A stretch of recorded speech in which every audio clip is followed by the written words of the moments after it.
Fellas, sometimes being in the correct weight class can be a make it or break it for some fighters. We saw it with Whittaker when he went from welterweight to middleweight. We saw it with Buckley when he went from middleweight to welterweight. So we're going to be going through some UFC fighters that should move weight classes, and also some matchups for them at these new weight classes, and also some fighters that shouldn't move weight classes. The MMA fans seem to be so hell-bent on them moving weight classes, and we'll start off with the first fighter in Max Holloway. I think Max Holloway should move to the 155 division. Now, the good news is I'm pretty sure Holloway did say that he is going to be making a permanent move to the lightweight division, and I 100% agree. I think this should be the move for Holloway. The first reason why is because he's already fought nearly everyone in the featherweight division. If you look at the featherweight division, he's pretty much fought everyone already. He's fought Topuria, he's fought Volk 3 times, he's fought Yair Rodriguez, he's fought Ortega, he's fought Allen, he's fought Keita. There's barely any more fresh matchups for Holloway in the featherweight division in comparison to the lightweight division, where the only guys he's fought in the top 10 in the lightweight division is Oliveira. That was in the featherweight division. That was years ago, and that's pretty much irrelevant nowadays. Gaethje UFC 300, Dustin Poirier twice, and even that was a while ago, and that could, you know, still be run back nowadays. I'd love to see him versus Oliveira or Chandler. I think even a trilogy with Dustin Poirier makes a lot of sense now. Basically, anyone that makes sense in the top 10 of the lightweight division, I'd like to see Holloway fight, just because it's a simple, fresh matchup. So the fact that he's already fought nearly everyone in the featherweight division is the first reason why I think he should move. The next reason is because the title pitch is pretty much over for him. Now, I know Holloway being Holloway, I'm not saying it's impossible for him to never get a title shot again in the featherweight division. It's Holloway, of course he could, but he's already been knocked out by Elite Topuria, the champion. He's been beaten by Alexander Volkanovski on 3 different times. He's 0-4 in his last 4 title shots in the featherweight division, so I think the title pitch is probably going to be a bit of a no-go now. He's going to have to go and get like 3 wins, and then he's going to have to beat the champion on top of it. In the lightweight division, he's just knocked out Justin Gaethje when Gaethje was arguably the #1 contender in that division, so I'm not saying he should get a title shot in the lightweight division, but he's only like 1 or 2 good wins in the lightweight division away from getting a shot there. I mean, in the featherweight division, I mean, maybe he could beat the winner of Evelyn Sterling and then go and beat somebody like Diego Lopez, but then even then, after beating those guys, if he beats those guys, he's then going to go and beat either Topuria or Volkanovski, two guys that he's beaten him before, and even then I don't think he beats either of those guys anyway. So Holloway, the title pitch is pretty much over for him in the featherweight division. There's not much point in him fighting in that division. And the third reason, he's looked great in the 155 division. In his most recent fight in the lightweight division, he just had a career-best performance against Justin Gaethje at UFC 300, battering him for 5 rounds and then finishing it off with one of the greatest KOs of all time. We know he looks good in the lightweight division. It's not a question. It's not something we have to guess to see if he looks good or not. We know he looks good in that division. If you look at him in the weigh-ins, at 145, he looks like a corpse on the weigh-ins. At 155, he still has to cut weight, but he looks much better than he does at 145, and it obviously shows in his performance as well. A matchup that I'd like to see Max Holloway in his 155 comeback would be the loser of Oliveira and Chandler. I'd love to see Max Holloway face the loser of Charles Oliveira and Michael Chandler. Obviously, Oliveira and Chandler are going to be taking each other on at UFC 3, and I mean, Holloway versus Oliveira in the 155 division would be a dream matchup. That's probably one of the best fights you can make in the UFC right now, and even Holloway versus Chandler, that'd be such an explosive fight for Chandler. That would just be such a technical fight from Holloway. 2 styles contrasting, going at each other. There's no way that goes the distance. I think either way, whether it's Holloway versus Oliveira or Chandler, I'd love to see him fight either of those guys. But the point is, I want to see Max Holloway move to 155. I think he is as well. He did say that it is going to be a permanent move, and for good reason. I hope Matt Holloway does move to the 155 division. I think it is a weight class that he needs to move to, and I think he needs to permanently stay there. The next fighter is Jailton Almeida. I think Jailton Almeida should move to the light heavyweight division, and I think Jailton Almeida's team are stupid for not moving him down to the light heavyweight division sooner. The first reason why is because he can easily make light heavyweight. When you see him at these weigh-ins, he's weighing in at like 230 pounds. He could easily, with a little bit of effort, move down to the light heavyweight division, and he'd be big in that division as well. I mean, this is him stood next to Poatan. I think even in this image, I think Paul Thomas at middleweight in this image as well, which makes things even more drastic. He could easily make light heavyweight division. You know, he could easily make this division rather than trying to fight Aspinall and Gone and these other top heavyweights that are like 250 pounds. He could easily make the light heavyweight division be the big guy in that division. We know he's got relentless grappling paces. As a grappler, you want to have the biggest weight advantage possible. He's already out grappling guys in the heavyweight division. Imagine what he'd do in the light heavyweight division when he has a big weight advantage. And on top of that, that brings me to my next point, which is that he would absolutely crush the light heavyweights with grappling. This dude's out wrestling some good wrestlers in the heavyweight division at years. He dominated Romanov. He was dominating Derek Lewis. He dominated Rosenstrike. Even Curtis Blades, who he's deemed as one of the best wrestlers in the heavyweight division. Jailton Almeida was able to take him down multiple times in that first round. Light heavyweight has legit no grapplers. There are barely any grapplers in the light heavyweight division. Jan Blachowicz got taken down by Ankalaev, had fun surviving Jelton Almeida. Porton got taken down by Yuri, had fun surviving Jelton Almeida. Uzdemir got taken down by Nikita Krylov, had fun surviving Jelton Almeida. The point I'm trying to make is he would absolutely crush the light heavyweights with grappling. We know he's a relentless grappler as it is in the heavyweight division. You give him a weight advantage and you put him in a division where there's no grapplers and they ain't used to that stuff, he would absolutely crush most light heavyweights. And that brings me on to my third point is, he could be the Chimaev of the light heavyweight division. I'm being serious. We know he's a relentless grappler as it is in the heavyweight division. This image, that's Almeida, that's Porton. This image, that's Almeida, that's Yuri. This is how it would go if Almeida was to move down to the light heavyweight division. I genuinely think he could become the Chimaev of the light heavyweight division, dominating most people with his grappling. And a matchup that I'd like to see Almeida in his light heavyweight debut would be him versus Alexander Rakic. I think this could be a good fight that makes a lot of sense for Jelton Almeida if he was to move down to the light heavyweight division. I mean, it gets him in the top 5 of the light heavyweight division because Alexander Rakic is top 5. And Rakic has to be one of the most gifted light heavyweights out there. You look at this dude's record. His best win is Anthony Smith. Apart from that, he's lost to 4 different ranked opponents. He's lucky to be in the top 5. It's an easy win for Jelton Almeida to get going in the light heavyweight division and test out his skills. And I believe he'd ragdoll Rakic as well, so Jelton Almeida moving down to the light heavyweight division is another fighter that I think desperately needs to move weight classes. Next up on this list, we've got Johnny Walker. I think Johnny Walker should move up to the heavyweight division. I think this should be the move for Johnny Walker at this point in his career. The first reason why is because there's too many killers in the light heavyweight division. We've seen it time and time again. Johnny Walker faces somebody that can pack a punch in the light heavyweight division. He gets put to sleep. There's too many killers in this division, too many high-level fighters in the light heavyweight division, and it just seems that any significantly, not even just significantly, but any decent strike he put him against, he can't get past.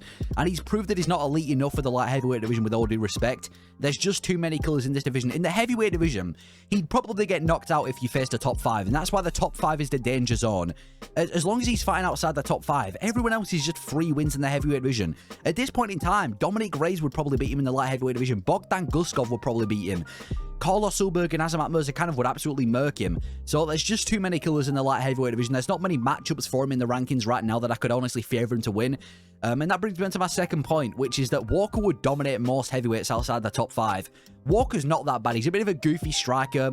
He's got the capability to win. He is quite dangerous in himself.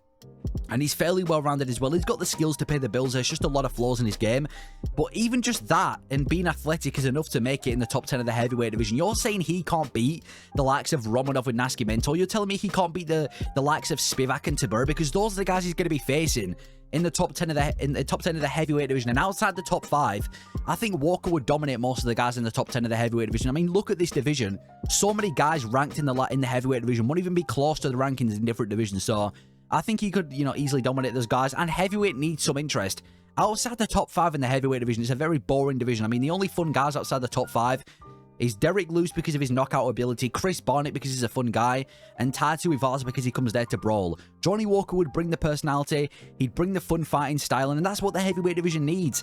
You put Johnny Walker in there with like an apex fighter like Spivak or Tabura, and he'd make it fun. He'd bring the light to the heavyweight division, which the heavyweight division desperately needs. So having Johnny Walker in the heavyweight division, bringing some interest to the division, I think would make sense. And the fact that I would like to see Walker in the heavyweight division against would be him versus Marcin Tybura.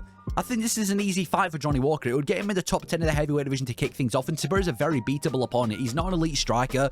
He's not an elite grappler either. He's very beatable as Marcin Tybura. It's an easy fight, and it would be a step down in the competition for what Walker's used to recently. So I'd like to see Johnny Walker make a move to the heavyweight division. Don't put him in the top 5 because he'd just get put back to sleep. But as long as you put Walker in there with like top 15, top 10 heavyweights, I think he has a field day against those guys. That's another fighter I want to see move weight classes. The next fighter is Colby Covington. I want to see Colby Covington move down to the lightweight division. I'm not saying he has to move down to the lightweight division, but I think this could be a move that makes sense for Covington. The first reason being is he's so small for a welterweight. You see him at these weigh-ins, he's barely having to cut any weight in comparison to the rest of the welterweight division. He's so small for a welterweight. We've seen him face off against former 155ers before, and he's pretty much the same size of these guys. He's a very small welterweight. The weight cut to the lightweight division wouldn't be that difficult. I think if he really tried, he could easily make the 155 division. And I think that's the first reason. He's compared to the rest of the welterweights, he's got a size disadvantage. The next reason is he loses to nearly every top welterweight. He's already lost to Usman twice. He's lost to Leon. He'd get beaten by Bilal Muhammad.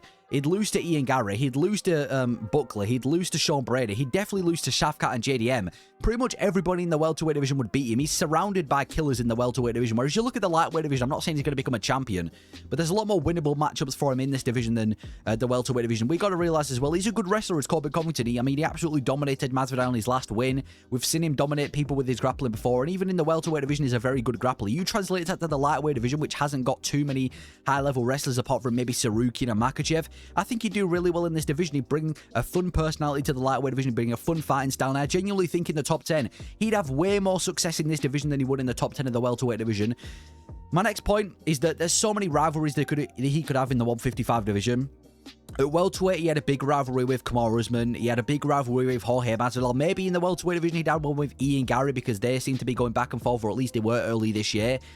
But apart from that, there's not many more rivalries for Colby Covington in the welterweight division. Whereas at 155, there's a lot of rivalries for him in this division. I mean, that Dustin Poirier rivalry is a massive one, almost as big as the Masvidal one. Justin Gaethje and Covington don't like each other. We saw it at that UFC 268 press conference. And even if you go away from those guys, there's still so many rivalries to be made. I mean, Islam Makhachev called him easy money. Dan Hooker absolutely hates him. Michael Chandler dislikes him as well. I think pretty much most guys in the lightweight division would have some sort of problem with Colby Covington, would therefore make a good rivalry out of it. So I think there's a lot of rivalries for Covington in the lightweight division for him to have. And the fight that I would like to see him fight against, or a fighter that I'd like to see him face if he was to move to the lightweight division, would be Dustin Poirier. This would honestly probably be bigger than the fight, or maybe not bigger, but near enough on the same level as the fight with Jorge Masvidal. I mean, he called Colby Covington out after, he called Dustin Poirier out after his last win against Jorge Masvidal. Similar story, they used to be training partners, they used to be friends, and now they absolutely despise each other. It's a big rivalry that we're never going to see happen. They both absolutely hate each other, so seeing Colby Covington and Dustin Poirier go at it, I think would be a good fight for Colby Covington to debut in the lightweight division. But Colby Covington, I think he'd have a lot of career success had he, moved to if he does move to the lightweight division.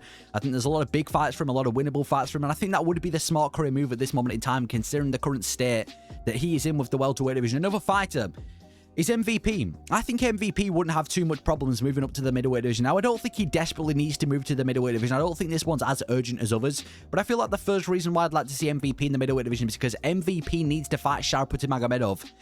This fight has been kind of floating around recently. MVP said he'd be interested in a fight with Sharipute Magomedov at 185. And ever since this fight has been kind of rumoured, I've been thinking about this matchup, and I hope these guys don't retire without fighting each other. This is honestly a dream matchup that I've recently just been thinking of. Imagine MVP versus Sharipute Magomedov in the 185 division. MVP, one of the craftiest, most unorthodox strikers. Sharipute Magomedov, one of the most crafty and unorthodox strikers. Both these guys seem to be pretty much unbeatable in MMA on the feet purely. Neither of these guys are going to shoot a single takedown. MVP versus Sharipute Magomedov needs to happen, and seeing this in the 185 division is honestly one of the dream matchups you could have in the UFC. There's no way that this is boring.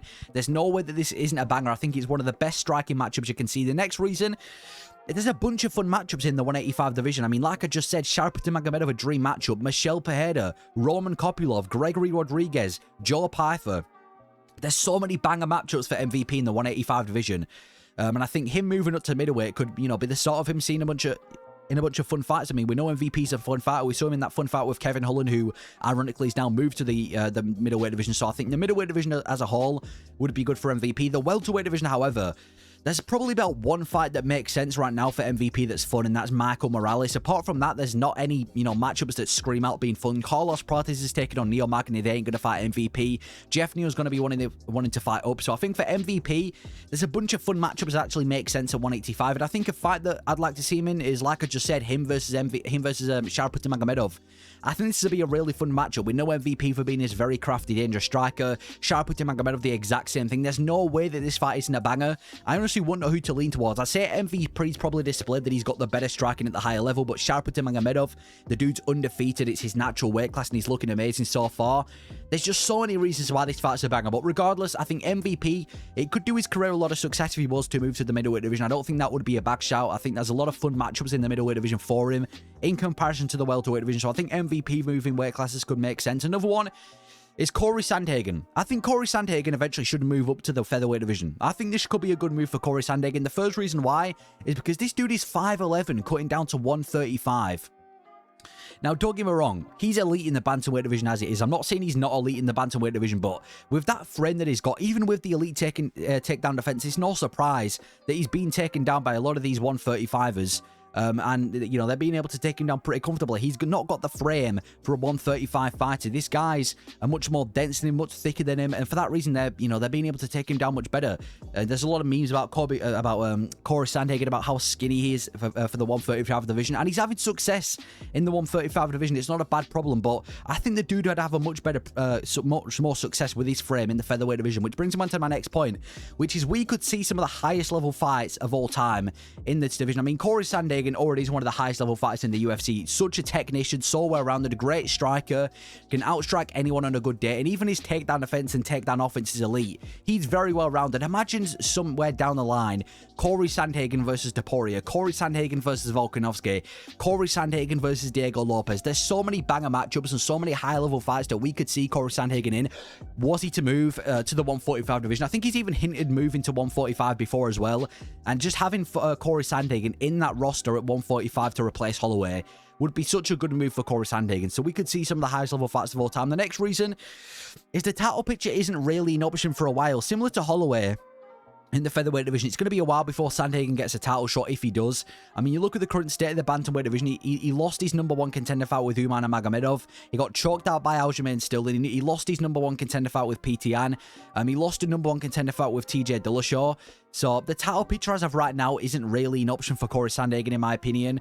So I think moving into a fresh division where he could potentially start a new title run could be a smart move. Now, a fight that I would like to see Sandhagen in, if he was to move to 145, would be Yair Rodriguez. I think this would be an amazing matchup. You've got Corey Sandhagen, an elite striker. Yair Rodriguez, one of the best strikers in the UFC. There's no way this isn't a good fight. Personally, I think this would go very similar to Sandhagen versus Chito Vera, where I think Sandhagen would probably be able to take Yair Rodriguez down. But even then, Yair Rodriguez's jiu-jitsu ain't that bad. We saw him submit Josh Emmett a couple of fights ago. So, Yair Rodriguez versus Corey Sandhagen in the 145 division, I think could be a good fight for Sandhagen to debut in that division. But either way, Sandhagen moving up to 145, I think could be a good move. The next fighter I've got is Paulo Costa. I think Paulo Costa moving up to the light heavyweight division, it should just happen at this moment in time. I don't see why he's still fighting in the middleweight division. The first reason why is because he hasn't beaten a single active middleweight. If you look at every single win on Paulo Costa's UFC record, Luke Rockhold left the UFC 2 years ago, Romero left the UFC 4 years ago, and every single one of his wins, I mean, they're leaving the UFC years ago, 2 years ago, 7 years ago, 7 years ago, 7 years ago. He hasn't beaten a single fighter that is currently active in the UFC. No one in the middleweight division active as Paulo Costa beaten. So the fact that he's not been able to beat an active middleweight kind of shows us the state of his career in the middleweight division. Now it brings me on to my next point, which is he's lost to nearly every single top middleweight. You look at the middleweight rankings, he got beaten comfortably by Sean Strickland. He got finished by Israel Adesanya. He got beaten comfortably by Robert Whittaker. He got beaten comfortably by Marvin Vettori.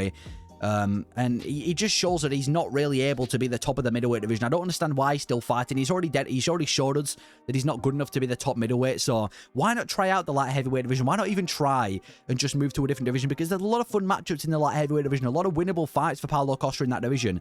And my next point is he could match up quite well against some of these light heavyweights if he does move up. I mean, if you look at the current state of the light heavyweight division, he probably knocks out Johnny Walker. He probably knocks out Anthony Smith. He probably, I think he'd have a bang with Dominic Reyes, and I think everyone in the top 5 or top 6 in the light heavyweight division he probably loses to. But even then, a lot of fun fights. Imagine Yuri versus Paulo Costa, or Khalil Roundtree versus Paulo Costa. So many fun fights for Paulo Costa in the light heavyweight division. And my final point for Paulo Costa is, how does this dude still make middleweight? This dude's looking like a corpse when he steps on the weighing scales for the middleweight division. I mean, a crazy stat is that he actually weighed pretty much the same as Stipe when Stipe faced Ngannou when he faced Marvin Vettori.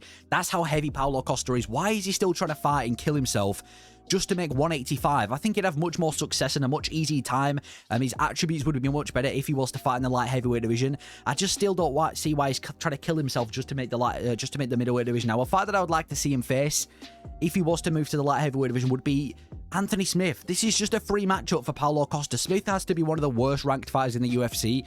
This is an easy fight for Paulo Costa, an easy fight to get back in the winning column. So I think Paulo Costa moving up to the light heavyweight division could be a good move.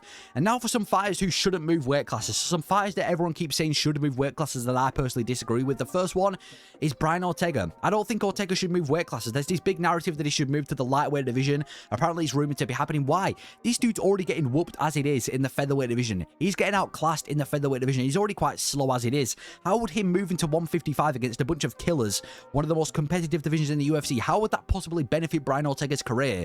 I think he'd get absolutely murked in the lightweight division. The next fighter, Yuri Prochazka, I don't think Yuri Prochazka should move to the middleweight division. He's getting knocked out as it is in the light heavyweight division. Now, fair enough, he's getting KO'd by the best KO artist in the UFC.